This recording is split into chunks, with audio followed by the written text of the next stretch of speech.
Hi అండి. ఈరోజు బ్రేక్ఫాస్ట్లోకి గుంత పొంగనాలు చేశాను ఇడ్లీ పిండితో. ఒక ఉల్లిపాయ, ఒక పచ్చిమిరపకాయ, 2 రెబ్బలు కరివేపాకు సన్నగా కట్ చేసుకుని వేసుకోవాలి. రుచికి సరిపడ్డ సాల్ట్ వేసుకోవాలి. కొద్దిగా జీలకర్ర వేసుకోవాలి. ఇవన్నీ కలిసేలాగా మంచిగా కలుపుకోవాలి. కొద్దిగా వాటర్ పోసుకుని వాటర్ కూడా కలిసేలాగా కలుపుకోవాలి. ఈలోపు స్టవ్ ఆన్ చేసి గుంత పొంగనాలు గిన్నె పెట్టాలి. అది హీట్ అయిన తర్వాత అన్ని గుంతల్లో ఆయిల్ పోయాలి. ఆయిల్ కొంచెం వేడెక్కిన తర్వాత బ్రష్తో ఆయిల్ని అన్ని గుంతలకి అప్లై చేయాలి. ఆయిల్ అయితే వేడయ్యింది. ఇప్పుడు పిండి అందుట్లో వేసుకోవాలి.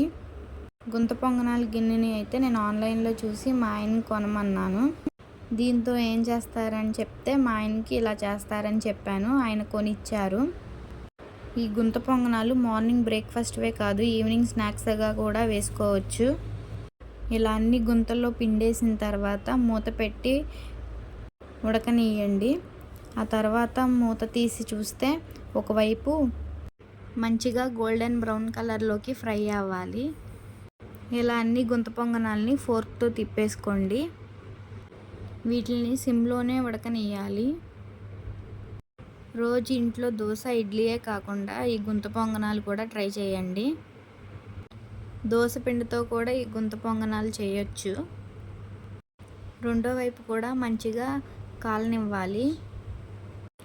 గోల్డెన్ బ్రౌన్ కలర్లోకి వచ్చిన తర్వాత ఒక గిన్నెలో తీసుకోండి.